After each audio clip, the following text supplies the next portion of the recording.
Hi, I'm Jason Hudson, and in this video, I'll explain how I prepared an assessment video that I linked to the DJI Care customer upload portal, so I could get my drone verified and be able to take advantage of the DJI Care Refresh program.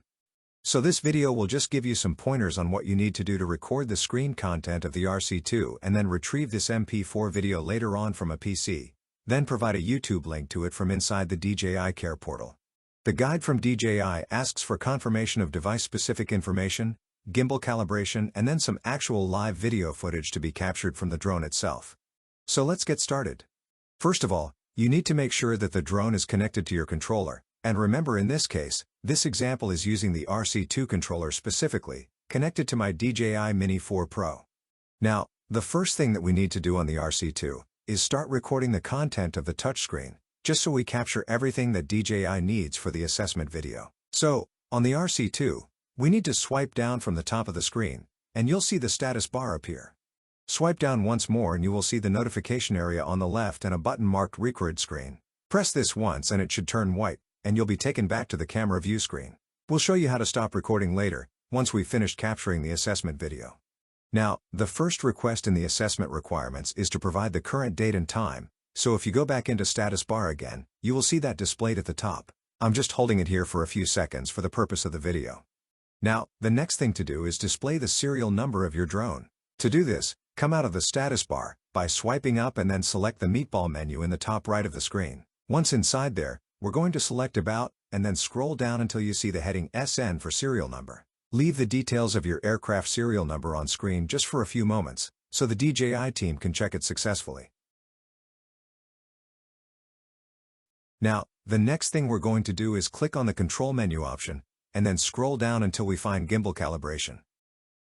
Click the right arrow next to it, and you will have the option to calibrate the gimbal either automatically or manually.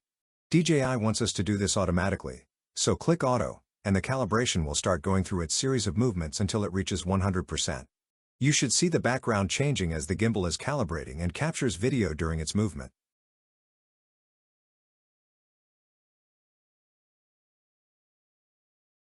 Once it's complete, you should see a message stating that it was successful, so just close the calibration screen. Now, we need to get the drone into the air, get some aircraft status list information, and record some footage for the assessment video.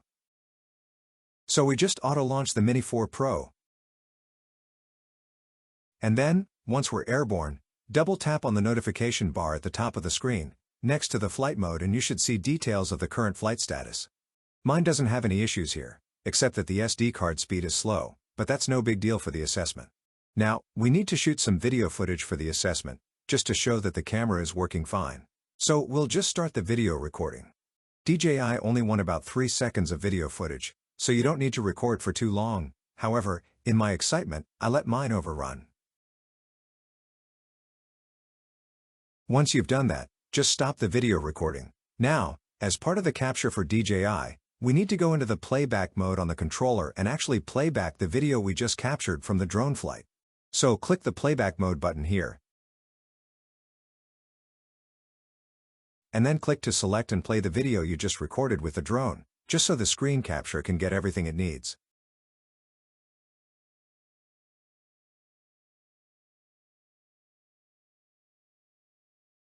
Once you've done that, just come out of the video playback, go back into status bar and stop the record screen capture by tapping the button again.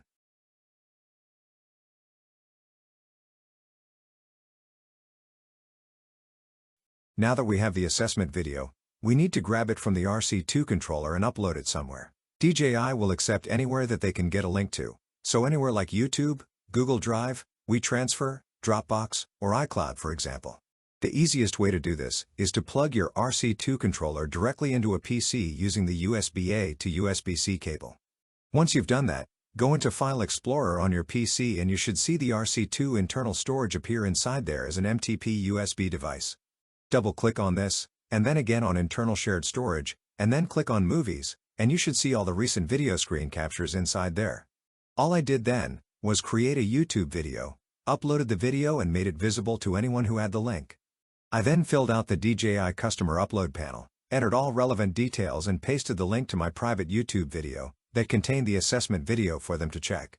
Once you've done that, You can contact the care team at DJI via online chat, and let them know that you have just supplied an assessment video for approval. They will handle the rest. Within 20 minutes of uploading the video, my Care Refresh request was approved, and I purchased my DJI Care package. Thanks for watching, and I hope this video helps you to capture your screen recording so that you can submit it to DJI. If this video was of any use to you, then please like it and subscribe to the channel. Thanks very much, and have a wonderful rest of your day.